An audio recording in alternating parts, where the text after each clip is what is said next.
Lucifer refers to the planet Venus, known as the morning star, because it moves upward in the eastern sky, in the eastern pre-dawn sky, appearing to pull the sun up from the darkness. Lucifer is misunderstood to be the same as Satan, when it actually symbolizes the feminine Holy Spirit in much the same way as the moon, the night, and the stars. It's no coincidence that Venus is a feminine planet, and it has a crescent phase, just like the moon. Another thing you can see here, from Earth's perspective, every 8 years, Venus makes this pentagram, this spiral pentagram shape. You can see it right in here. Venus makes that from Earth's perspective. Every 8 years, it makes that pentagram shape. Just a little fun fact. So Dalia tries forcing the will of Alessa to use her power for the upcoming ceremony. However, she cannot. She decides to use her own intention. She tries forcing Alessa and realizes she isn't going to be able to do it. And she says, "Herein lies the mother's womb containing the power to create life. I could have done it all myself." So she's making a reference to intention, and she's just starting to realize that control is not going to do anything. So ultimately, every attempt at control by Dalia fails. Dalia's refusal to respect the fundamental law of the universe will prove to be her downfall. So this is the end of the game, guys. We're going to talk about this crazy ending, and this is the good plus ending, by the way, and we're going to talk about each character and how they fit in. So Dalia makes the proclamation that her daughter will be the mother of God. The story of a virgin birth or immaculate conception is told in at least a dozen ancient cultures predating Christianity. A lot of people think the virgin birth is something just really made up and it has no significance. And Christians, it's a Christian thing, but it's so much deeper than that. So notice that Dalia is wearing a man's tie. I just thought that was interesting. The tie is used to symbolize one's willingness to hang or die for their beliefs. So Dr. Kaufmann appears, and he's furious for having been used by Dalia, and he shoots her in the chest, and then he demands to have things returned to the way they were. Remember what Kaufmann represents? Remember we talked about Kaufmann is the unconscious expression of petty desire and ego. When he throws the red vial and hits Alessa, it only results in the effect which reflects Kaufmann's true nature. Remember, intention is everything. So what happened when Harry used the substance on Sybil? It's the same substance, and you gotta think like. So why wouldn't the substance have the same effect when used by Dr. Kaufmann? Of course, it's intention. Its magical objects have zero power without the will of the wielder. So Dr. Kaufmann's obviously in this only for himself, whereas Harry is here for his daughter. Which intention creates the incubus? Which intention can overcome it? It's showing you right here. Kaufmann's he's creating this incubus by his petty desire and ego. And Harry, of course, with his true intention, he's not ego-driven. He's the only one that can vanquish this incubus. So, this creature, this incubus, they call it in Silent Hill, this bears a striking resemblance to the Baphomet. So we cannot ignore the fact that the seal of Metatron in the game appears to be a reference to the seal of Samael and Lilith. So in order to fully understand what is happening here, we need to take a closer look at the Baphomet and the seal of Samael and Lilith. So the depiction of the Baphomet is rather late to the esoteric party, as it were. It was first illustrated in 1856 by Eliphas Levi.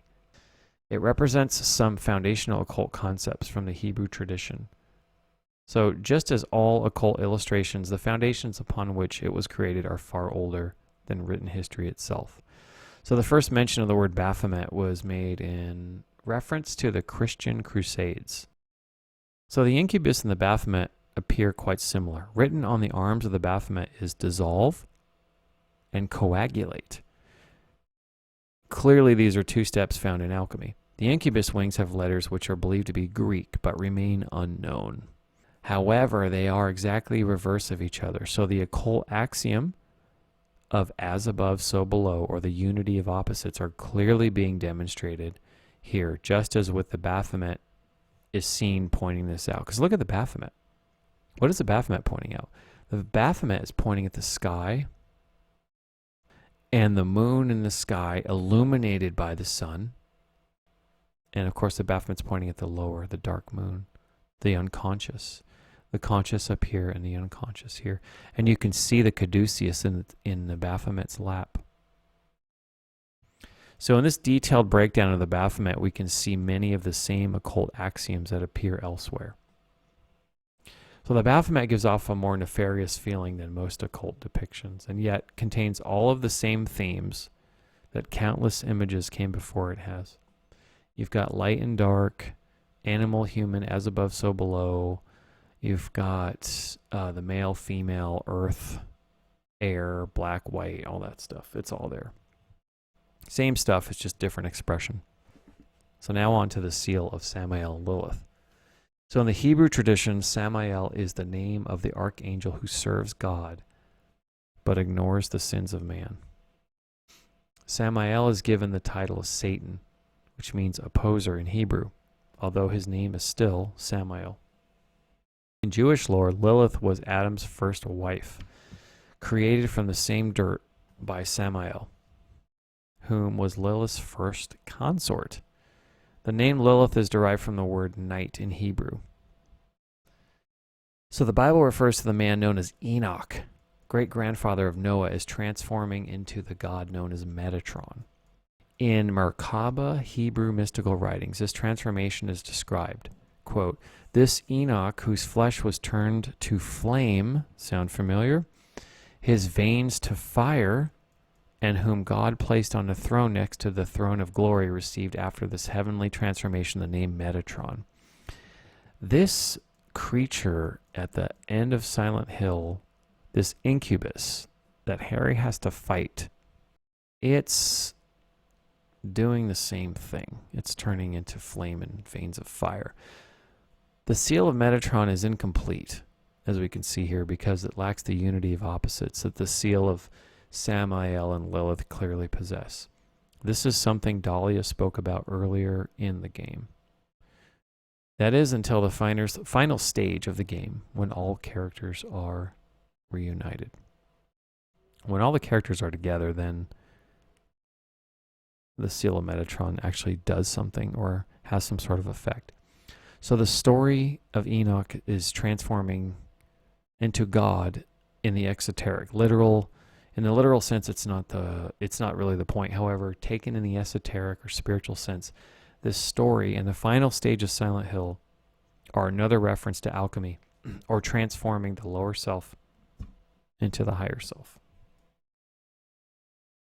So Harry vanquishes the incubus. The incubator appears, and he sees a bright light and a woman holding a baby. What it represents is the culmination of Harry's entire journey.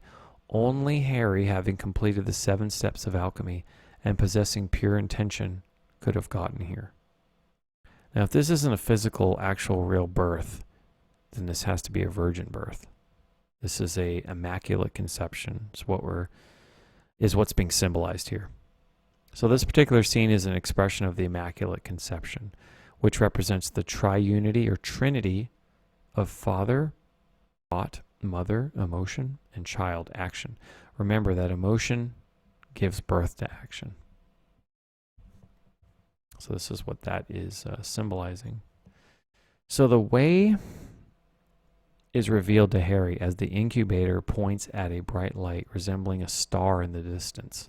This marks the way out of darkness or the unconscious. So she's showing him the way. You can see here she's pointing at the star. Is it any wonder that a child born of a virgin birth occurring right before Harry's eyes, and then a star appearing, just like the Star of Bethlehem. I wonder. I think we've heard this story before, haven't we? So the virgin birth is very much an occult concept. Cultures in Egypt, India, and East Asia have been telling this story well before the Christian era. So there's nothing new about the virgin birth. Each version of the story is somewhat different, respective to the culture. I mean, they're not going to be exactly the same. But Silent Hill has its own unique twist to fit the narrative as well. This proclamation made by Dalia is a description of the Immaculate Conception or the virgin birth. Taken at face value, a child giving birth to a deity seems a rather abstract, magical process. In the allegorical sense, Mary is only a human, comprehensible symbol of the generative force of all nature. The Virgin Mary is wearing a dark cloak of stars and is standing on a crescent representing the divine feminine or yin energy. So you can see each one of these is wearing a dark cloak, and you can see the stars on the cloaks. It's no coincidence that Venus, or Lucifer, the light bringer, has a crescent phase and is feminine like the moon. So that crescent that Mary is standing on in these depictions is not the moon, you guys. And you can see it right before your eyes if you get up in the pre-dawn hours and you look to the east before the sun rises. You'll see the morning star, and that's Venus. That's Lucifer. Okay, so we're at pretty much the end of the game here. Now, Dr. Kaufmann sees the bright light just like Harry does, and he tries making his way toward it. However, he is overcome by petty desire, which is symbolized by Lisa Garland, who is seen pulling him back into the darkness. Remember, Lisa grabs him.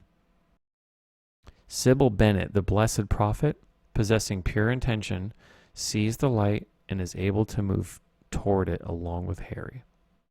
After all, she is the helper on the hero's journey. Every character left behind symbolizes the lingering of the base urges buried deep within the unconscious. So Lisa and Dr. Kaufmann, of course, are staying in the deep unconscious. They're the unconscious aspect of Harry in a sense, except for one character, the Incubator. The Incubator is seen holding back the destructive fire. So she actually holds back the fire and keeps it from falling long enough for Harry and Sybil to escape with the baby. The Incubator symbolizes the generative force of creation, right? That Virgin Mary, the Holy Spirit, the generative force of creation and destruction. So why is she left behind to perish in the flames? Right? The Virgin Mother or Holy Spirit, otherwise known as Lord Shiva in the Indian tradition, in the Trimurti, in Hinduism, represents both creation and destruction. The divine feminine is represented by the night, after all, which symbolizes the simultaneous dissolving of the old so that it may give rise to the new. So it's a very deep concept. So in this final scene, Harry, Sybil, and the newborn baby, having finally left the unconscious realm, are back in the normal world, finally. So they're back in the conscious realm.